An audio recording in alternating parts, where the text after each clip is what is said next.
प्रश्न तुमचे, उत्तर आमचे. अचूक, निर्भीड आणि सडेतोड. लोकशाहीचा खरा मंत्र म्हणजेच न्यूज लोक. येवले तालुक्यातील सावरगाव येथील ग्रामपंचायतच्या भ्रष्ट कारभाराची चौकशी व्हावी या मागणीसाठी सावरगावकरांनी पंचायत समितीचे गटविकास अधिकारी संदीप वाया यांना निवेदन दिले. यामुळे तालुक्यातील सावरगाव ग्रामपंचायतचा कारभार वादाच्या भोवऱ्यात सापडलाय. निवेदनात प्रत्यक्ष काम न करता लाखो रुपयांचा निधी हडप केल्याचा गंभीर आरोप गावकऱ्यांनी केलाय. बोगस ग्रामसभा घेणे, ठराव न घेता प्रस्ताव तयार करणे, दलित वस्ती सुधार योजनेचा पैसा इतरत्र वळवणे, 15वा वित्त आयोगाचे पैसे हडपणे, तर प्रत्यक्ष ग्रामपंचायत अधिकारी कार्यालयात हजर न राहणे अशा स्वरूपाचे गंभीर आरोप निवेदनात करण्यात आले आहेत. न्यूज लोकतंत्र 18 साठी अयूब शहा, येवला. मी बाळासाहेब दादा पवार, सावरगावमधील एक शेतकरी. सावरगाव ग्रामपंचायतीचे बरेचसे 30-40 वर्षापासून झालेले भ्रष्टाचार आणि काही करोड लाखो रुपये जे अनुदान येऊन संबंधित माणसांनी किंवा संबंधित यांनी लाटलेले आहे आणि जे सरपंच आहे त्यांच्या सह्या घेतलेले आहे ते अनाथ आहे. त्यांना लिहिता येत नाही, काही नाही. अशा लोकांना दडपणा खाली सह्या घेऊन लाखो रुपयाचा भ्रष्टाचार झालेला आहे. याची आम्ही BDO साहेबांना सर्व निवेदन दिलेले आहे. इकडचे शेत तिकडं 13 लाख रुपये शेतचे निधी येऊन आणि जे शेबरीचे जे निधी येतो तो कुठं वापरून आदिवासी इतर सर्व समाज घटकांना न्याय दिलेला नाही आणि स्वतःच्या मालकी हक्क समजून या ग्रामपंचायतीचं वाटोळं झालेले. ग्रामपंचायतीचं जे रेकॉर्ड आहे MB सारखं जे पैसे काढण्याचं साधन असते ती MB गायब होत्या ग्रामपंचायतमध्ये सद्यस्थितीत. सदर ग्रामसेवक मयत झालेला असून ते MBचा काही तपास आहे तो त्यांनी साहेबांना द्यावं. यावर 15 दिवसाचा आमच्याकडे सर्व ग्रामस्थांच्या वतीने निवेदन दिलेलं. ओके. पुंडलिक सालमुटे, सावरगाव ग्रामपंचायतीचं मी एक ग्रामस्थ म्हणून सर्व चारी कोपऱ्याला जाऊन मी चौकशी केली. पाण्याची उपलब्धता नाही, पाण्याची टंचाई आहे, हे मी बिलं काढून आणि ते काम अपूर्ण केलेलं आहे. म्हणून विचारपूस केली तर यांचा माणूस येतो आणि धमकी देतो, गच्च्या धरतो. हे जर केलं इथून पुढं या कारणाला घाबरायला काय कोण नाही. त्याच्यानंतर आम्हाला ते थोडं दुःख झाल्यानंतर आम्ही BDO साहेबाला कळवलं. पोरं म्हणे बा उपलब्ध बोलू नका तुम्ही, असं लेखी द्या त्यांना.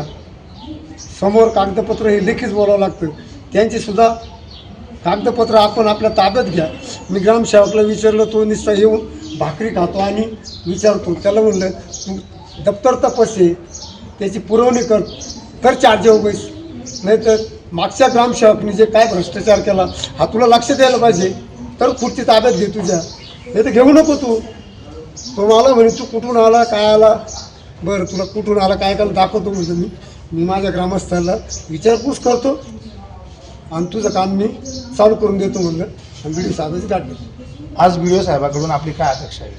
BDO साहेबाकडून अपेक्षा अशी आहे का आमचे सर्व कामं जे लेंडाळीत पडलेले हे यांनी आमची कामाची पूर्तता करून स्वतः न दबाव घेता, आणि जर दबाव आला तर हे आम्हाला सांगा तुम्ही, आम्ही शिवसाहेबाला सांगून त्याची पूर्तता करू आणि त्यांच्या पाठबळ मी स्वतः करतो.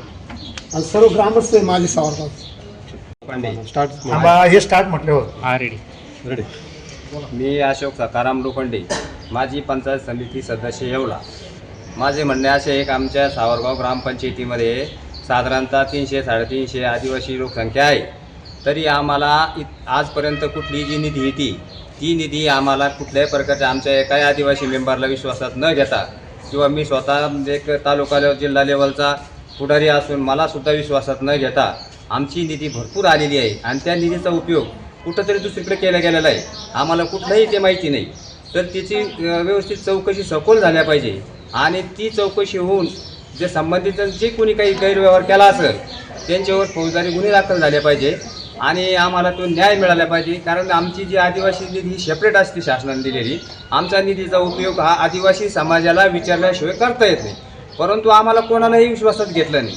जसं काही जणू काही करणाऱ्यांना असं वाटलं की या सावरगावामध्ये आदिवासी भिल्ल समाज नाहीचे, पण मग हा समाज जागृत झालेला आहे आणि या समाजानं आता विचार केला आहे की आपली निधी ही ग्रामपंचायत लेवलला जी आलेली आहे तिचा उपयोग आपल्याला माहिती झाला पाहिजे आणि तिचा जो दुरुपयोग झाला आहे तिची ताबडतोब चौकशी केली आली पाहिजे. अन्यथा आम्ही 15 दिवसानंतर सर्व आदिवासी समाज पंचायत समितीचं उपोषण धरून डायरेक्ट आमचा जो हक्क आहे जिथं आदिवासी विकास भवन तिथं जाऊन तालुका लेवलचे सगळे आदिवासी संघटना कार्यकर्ते गोळा करून आम्ही तिथं उपोषण केल्याशिवाय राहणार नाही. ओके या स्टार्ट हां बोला या संदर्भात या संदर्भात बीडीओ साहेबांना आम्ही आता लेखी निवेदन दिलेलं आहे. तर बीडीओ साहेबांना आम्हाला 15 दिवसाचं आश्वासन दिलेलं आहे की जे तुमची जी आदिवासींची निधी असेल ती कुठं वापर केली कशी केली याबद्दल मी सखोल एकदम माहिती लेखी स्वरूपात तुम्हाला देतो. तर ते आम्हाला मान्य आहे. एक मिनिट थांबा खाली घेतले फक्त थोडंसं. ओके मी सावरगाव येथील रहिवासी असून माझं नाव योगेश चांगदेव पवार आहे. सावरगाव येथील ग्रामपंचायतीत करोडो रुपयाचा भ्रष्टाचार झाला याची मी ग्रामविकास अधिकाऱ्यांकडे माहितीच्या अधिकारात माहिती मागितली. मला उपलब्ध झाली नाही. ग्रामविकास अधिकारी सांगता की ज्याचं दप्तर उपलब्ध नाही. त्या संदर्भात आम्ही आज गटविकास अधिकाऱ्यांकडे निवेदन दिलं. न झालेल्या भ्रष्टाचाराची चौकशी व न झालेल्या कामांची पाहणी व्हावी, संबंधित ठेकेदारांवर कायदेशीर कारवाई व्हावी, त्याची पाहणी व्हावी याच्यासाठी आम्ही गटविकास अधिकारी साहेबांना आज निवेदन दिलं. त्यांनी आम्हाला आश्वासन दिलं की आम्ही पुढील 4 दिवसात चौकशी समिती नेमून त्याची चौकशी करतो आणि तुम्हाला योग्य तो न्याय देतो. याच्या व्यतिरिक्त आमचं समाधान झालं नाही तर आम्ही याच ठिकाणी आमरण उपोषणासाठी बसू.